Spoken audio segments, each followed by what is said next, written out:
So if folks have any questions, now is a great time to ask them if you feel comfortable calling on people. Really quick, could Ellen add something? Yeah. Yeah, just Dan made a reference to our foundation, and let me just give you a little bit of an example to embody what Dan was just laying out. I started as executive director at our foundation 4 years ago, and I brought to the job knowledge of environmental issues and human rights issues and experience in philanthropy. I did not bring to the job experience in investments. But I was suddenly responsible for the oversight of our investments, not investing the money, but the oversight of it. And I looked at our mission and said, we're committed to promoting environmental sustainability, defending human rights, and democracy. And that's here. And we make grants to organizations to do work on environment, human rights, and democracy. And then that's with 5% of our assets. But 95% of our assets are invested, and they're invested in companies. And there's no connection between those grants and those companies. And yet our mission is a value-based mission, just like an educational institution or a hospital endowment is a mission-based institution.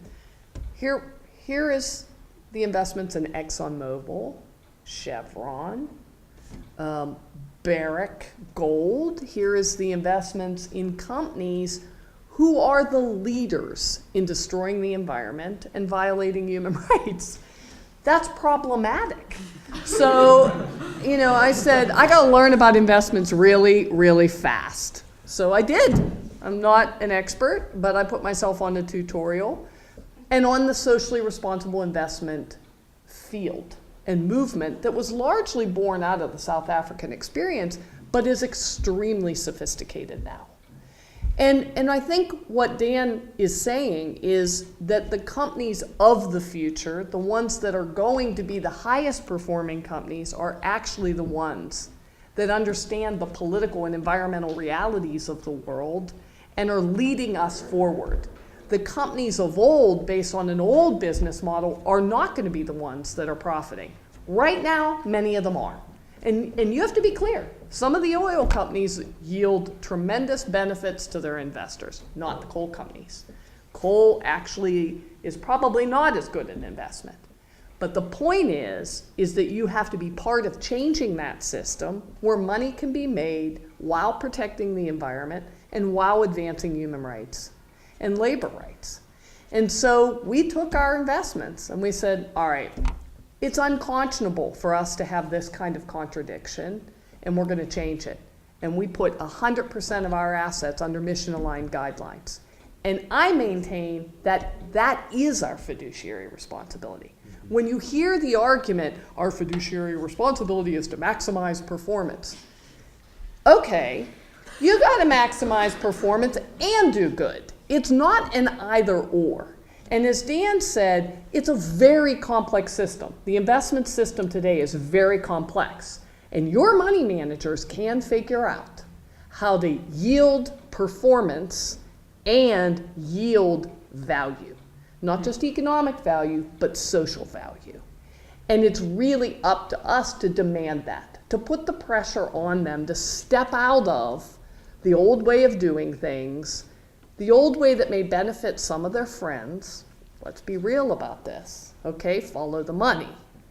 And encourage them to think about investing in the jobs for your future, because this is an educational institution whose value is to create the leadership for the future. That is what education is. That is what higher education is, as well as the research to solve the problems of the world for the future.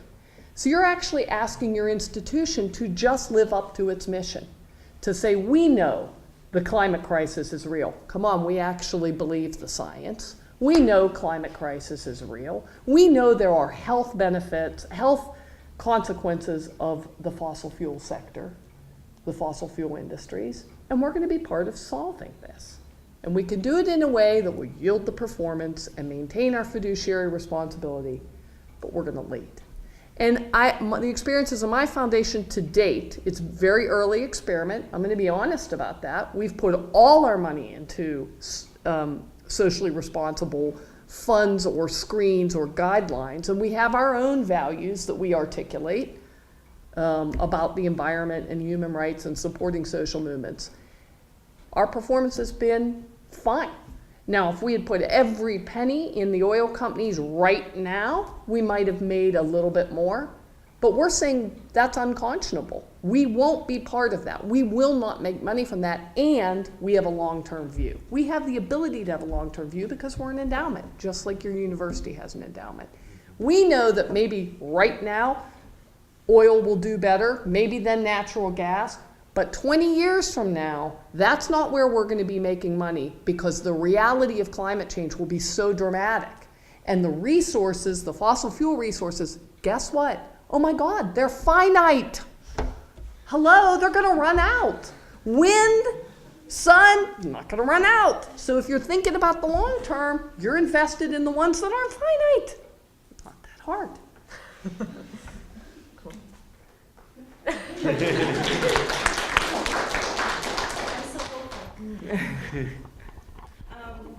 I am solidly impressed with the way all three of you have articulated your rationale, your strategies, the goals, absolutely. And what I want to contribute are two perspectives that one is exactly related to this, one is closely related to it, and I didn't see them anywhere in the paper, so hopefully this is something that you can add to the hopefulness of this effort and be useful, but there's nothing more useful than hope sometimes. So one is that the big difference that I see between South Africa's divestment and now, it dovetails with the America First emphasis that has come along since that time. Back then it was kind of like still in the 60s caring about the globe. The UN was well thought of. But now it's America First for a lot of reasons, as the first world countries economically topple. And so America First, this is great though, because you are bringing it back home to the issues that are in the United States. I'm not saying, oh, okay, but now Bangladesh and now this, and it's right here, right now. Having said that though, I live on the West Coast and still have to remind myself that coal isn't something that is used in London. Because it's still done, I don't really get it, which is really helpful that Hannah brings it all back home again with the fact that we are one country and we are going to be doing this to the West Coast too. So I think that's really good to focus on that. This is America First. Not only that, but it's you people on the West Coast too. Don't think that just because you're in la hydroelectric land, this isn't your issue. Mm-hmm. When you talk about the health effects, that's the ethics and the compassion and everything is there. But another wonderful dovetail. What is America most concerned about economically? Healthcare expenses. Right. So it's not just because poor children are growing up with secondhand coal disease, whatever it is, but also because you can go again for the economic logic of healthcare is outrageously expensive. Why are we adding to it with this? And the last thing I wanted to say is about, even though it's not the university's decision, I think there's a whole very closely related aspect here. We're going to be talking to students who are talking to parents 1 degree removed.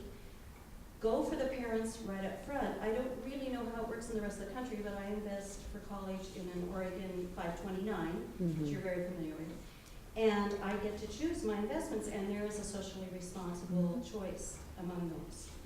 And it's actually doing really well, by the way, compared to everything else. So I think that the thing to do is also for students to go home and say, thanks, Mom and Dad, I know you're doing a tax-free investment for college. Where is it invested? Mm-hmm. They're called QTPs, Qualified Tuition Plans, and that's national. So you get to invest it for college tax-free, but where are you investing? Mm-hmm. So that's just all. I thought those were 3 helpful things that could be added to. Cool. Thanks, Susan. I have one response. You know, you mentioned what's important about this is that it actually kind of turns the Americas first to looking at what is damaging our communities, the health of our population, but it's also about what are the opportunities here. You know, we don't manufacture anymore. We don't have an industrial policy. We don't have an energy policy, really. So when you think about what the opportunities are that other countries are way ahead of us on, in Northern Europe, Germany is a leader. When you think about the opportunities around solar energy, around creating, selling, and installing wind turbines, when you think about the need for a super grid, and what that would require to be produced and to be developed and operationalized. Maybe more importantly, green products for energy conservation, because we need to conserve just as much as we need to convert to renewable energy. These are economic opportunities for our country, and they're industry producing and they're job producing, and to not do it vis-a-vis the dwindling jobs in coal, there's very few jobs in coal, and the energy sector the fossil sector is short-sighted. And the space use, if you also want to make it local for Philadelphia students, probably Philadelphia, look at the airport, PHL, acres and acres of unused but also unobstructed land there that could be used for solar arrays, which important, and they're doing it at a giant interchange. All four corners of this interchange, so that they can catch all aspects of the sun, are blanketed by collectors. So that whole area, they don't hurt the wetlands if there's any damage not done to those wetlands still at PHL, but that's another place you can make it local. Say here are the alternatives locally. And just to make a point that's not really off your question, but off of what Ellen was saying a little bit, is that, and it came up briefly, is that one of the challenges here is that regulation, is that we would love regulation to answer these solve these problems for us, right? All of us would love to see a climate bill, but it ain't gonna happen, at least not anytime soon. And definitely not climate worldwide. And so there's it's very easy for the investment office or the administration or whoever anywhere to say, what kind of impact can we have? Why should we do this? They're mining coal in India. We're not trying to affect that. But what you can do is actually change the perspective, the way people are thinking about these things here. These coal companies, these fossil fuel companies are spending millions or hundreds of millions even of dollars trying to stop regulation, trying to convince us all that climate change isn't real. They fund the Heartland Institute, if you read about that study that came out recently, or the report, the information that came out recently about how they were trying to get curriculum into the schools, denying climate change, pretending that these things aren't real, and that the regulation, that we can actually, by changing the way that college campuses look at these issues from a financial perspective, bring the business argument of the other side, which is that as investors, we think that we need regulation so that our future doesn't go up in flames, and that we can invest in a future. And that it's important to think about that this is one way we can start to shape shape the climate for regulation against what the coal and the fossil fuel companies are doing to prevent that regulation from happening. I think he was first.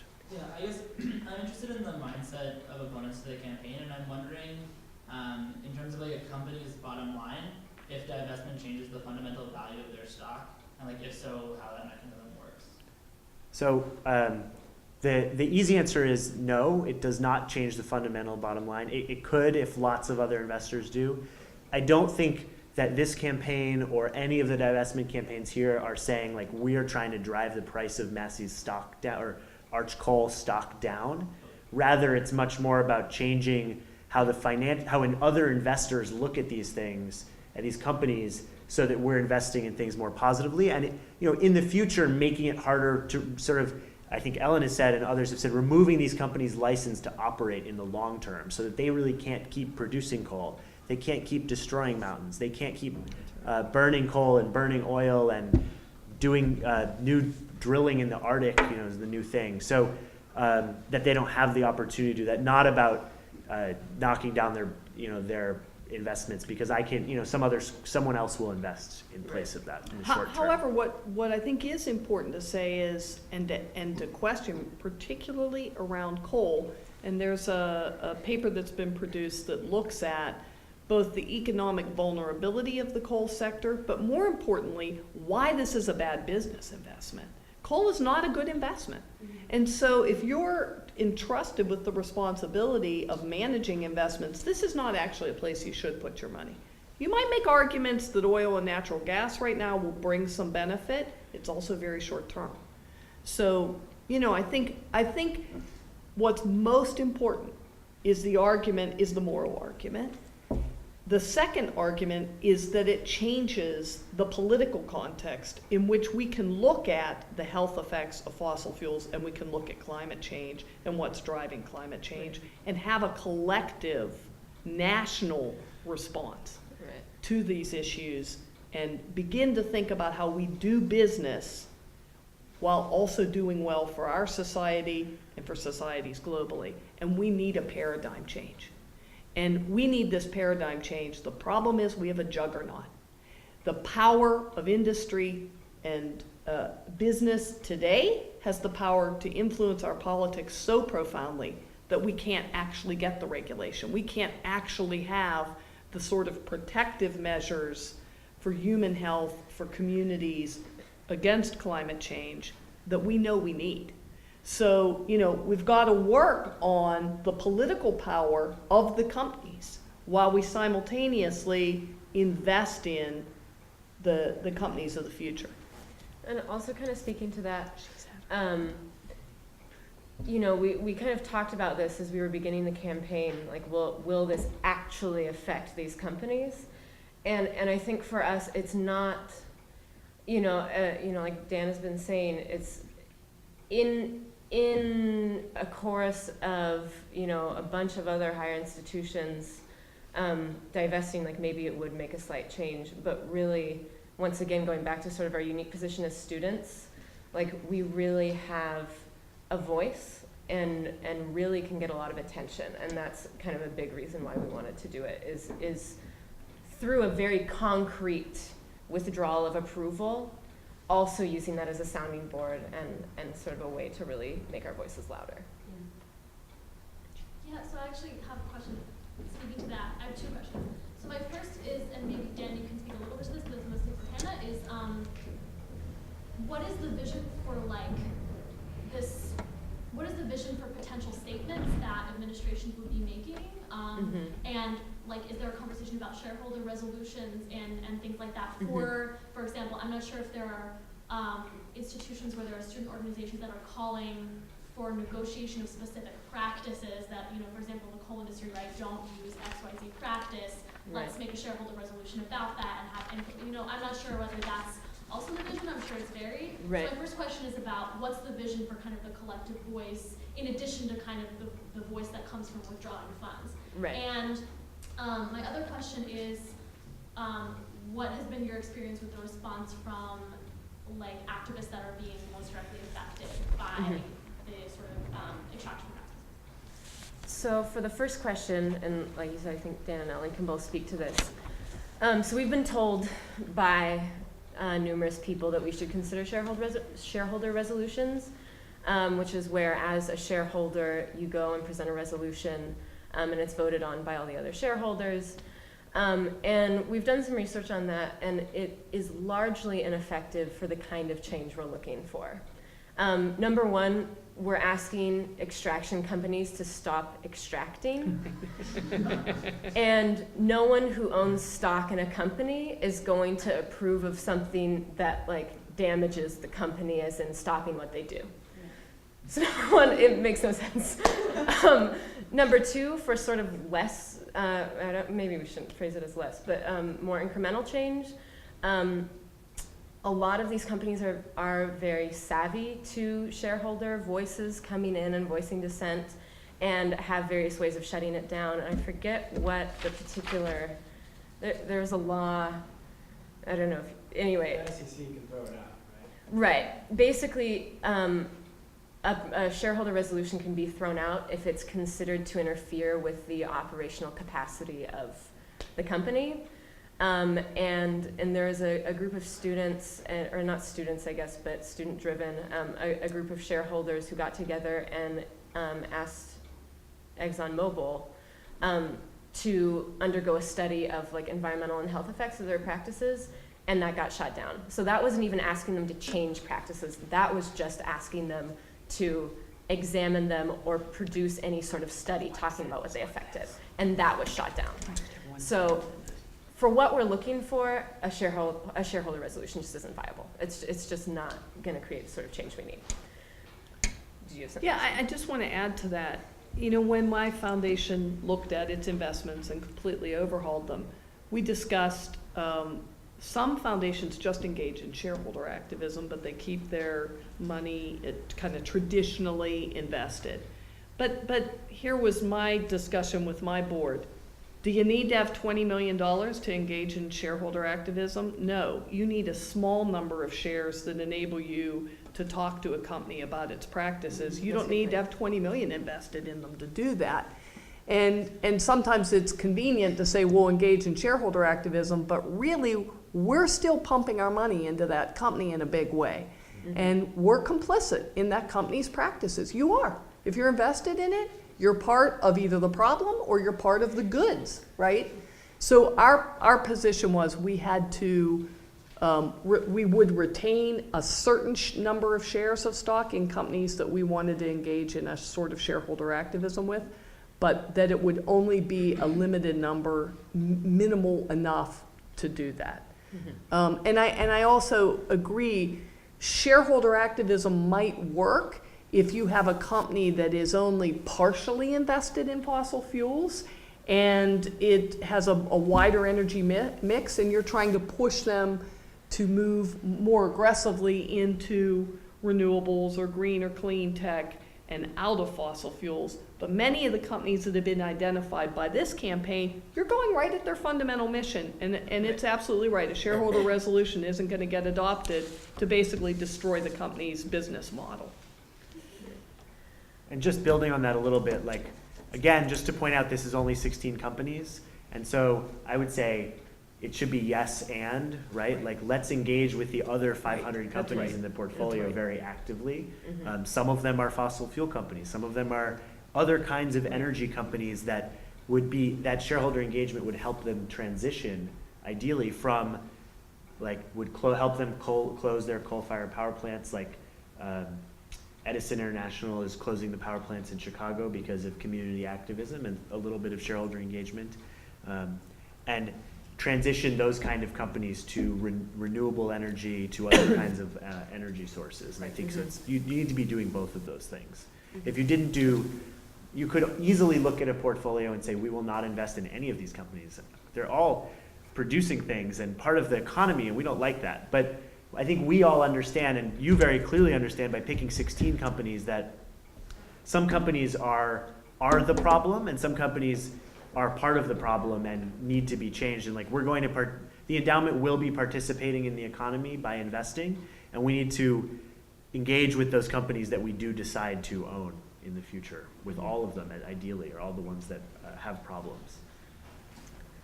And is it okay if I touch on other? It was about most affected communities and how our campaign works with that. So our question was, so we've been in conversation with a lot of organizations in West Virginia since we've been working on this campaign, and Danny asked kind of how they've received it. And for the most part, it's been pretty positive. It's obviously fairly complicated because in addition to having economic ties to the coal industry, a lot of those communities have cultural ties to the coal industry. And it's very much a part of life. It's a part of discourse. It's a part of everything. So it is complicated. But there comes a point when you can't drink any of the water in your area and your home's getting destroyed, that you realize something's wrong, you know. And there are many activists down there doing incredible work, really, really working hard, and mostly see this as a positive step.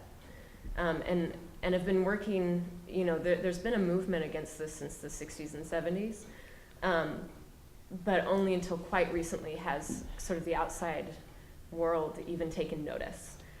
So they really, for the most part, see it as working in concert with a lot of their efforts, and in order to continue to make sure that we're really accountable to them, because we really do want to really put them as a focus, because they are the most affected right now.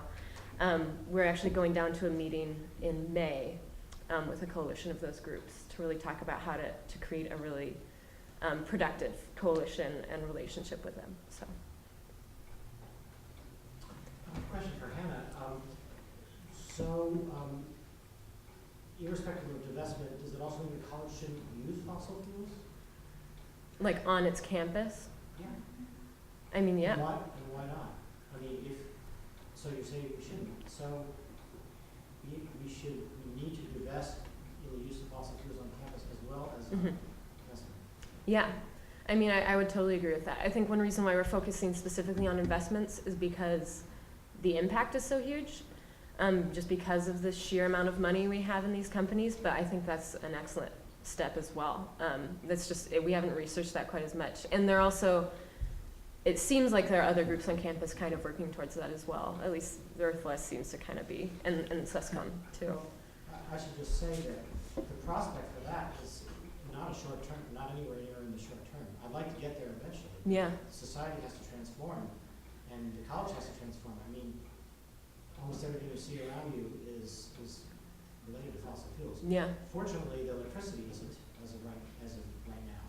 But that's about the only thing that isn't. Right. And certainly the heating in the wintertime is. Right. And the prospect of replacing that with something renewable is not in the immediate future practical. Right.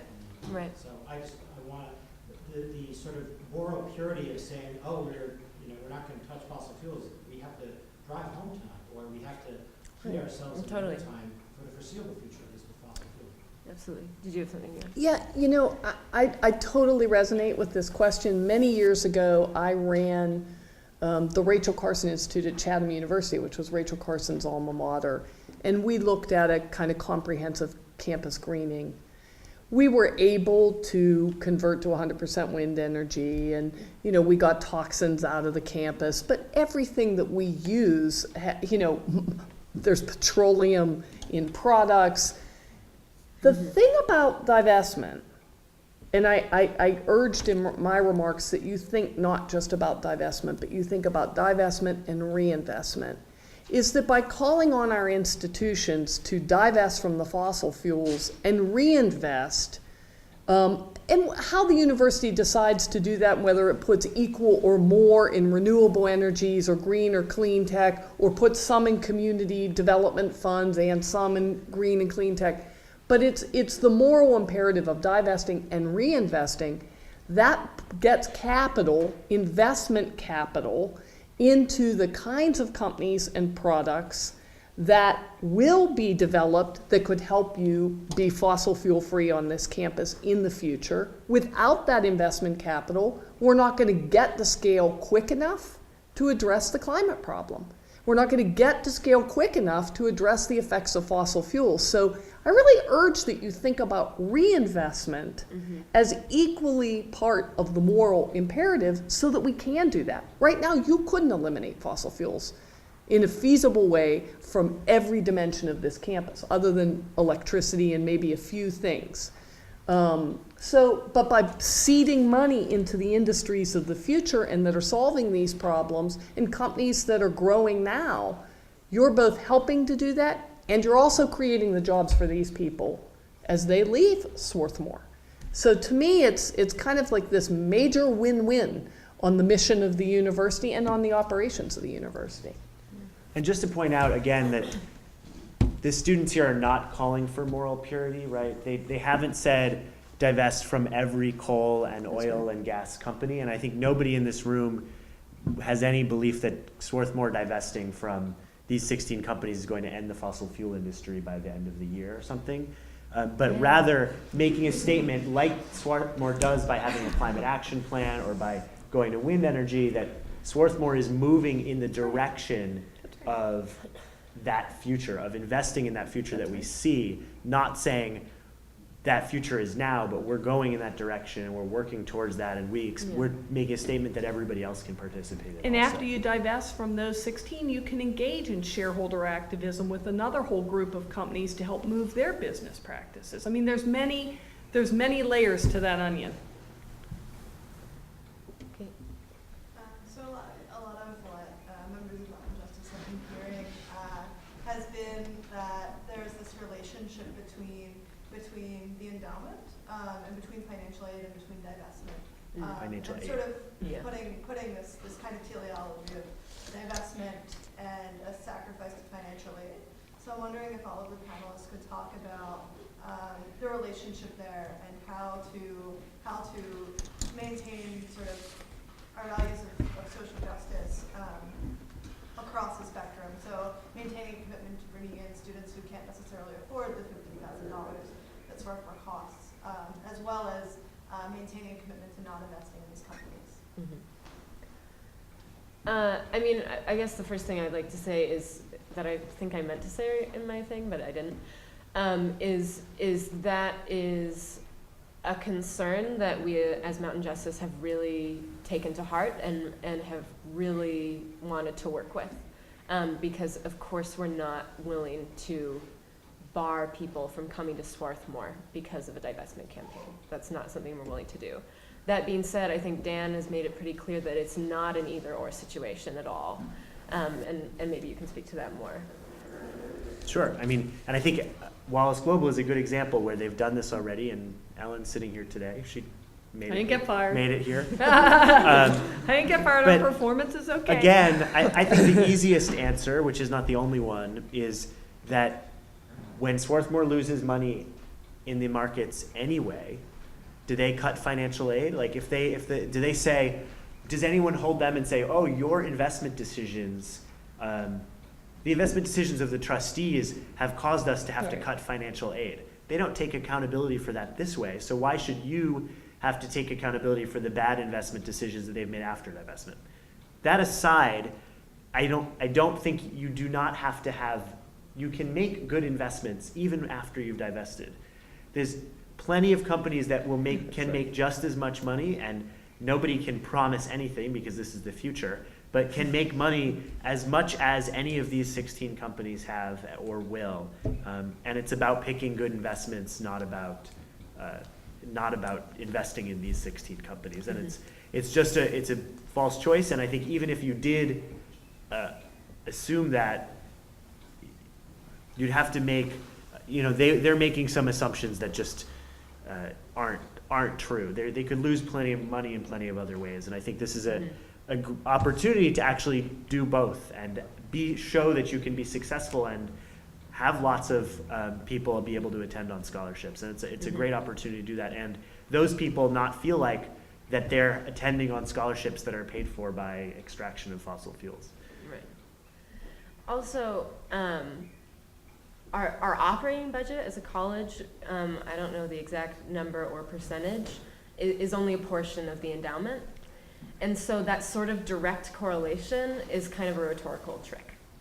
It's kind of a way to make us a little bit scared because, yes, there are consequences to where we invest our money, but those consequences are neither that immediate and direct, nor are they that founded, as we've been talking about this whole time. And so I think it's important to recognize that as a bit of a trick. I would even go a little stronger and say, I heard that same argument, and I'm not telling you how many decades ago, because I'm old. I heard that same argument when I did South African work. And to me, it's a calculated, there are legitimate questions, and they should be answered as legitimate questions, but there was a calculated effort to have a chilling effect on the divestment work, and raising those least able to afford any possible risk in your community is that's taking the gloves off. And I think you need to answer it seriously on behalf of those students. Take that question seriously, but recognize that it definitely is designed to have a chilling effect. And something we've been talking about as a group this entire time is that we don't really presume to know exactly how the endowment works with our college's finances. And that's not something that as students we have access to or the expertise to know about, but we haven't even really been able to have conversations beyond sort of like, this sounds like not a good idea. And so I think it's really important that we emphasize engaging in very critical conversations, and as we keep saying, looking at how our endowment functions as a whole, and looking at how our investments function as a whole, is incredibly important. And so I think one thing that's really exciting about this campaign is it's opening up dialogue about transparency, along with various other campaigns that are happening on campus right now, and looking at how students can and should have a say in where that goes. I really want, I'm sorry, I'm talking too much. I really want to respond to this. My foundation has put some small amount of money into supporting some of this nascent divestment activity. And you know, as a foundation, you have to have a return on even your grant-making investment, right? You want to make sure your grants are successful. If there's not, hear me out.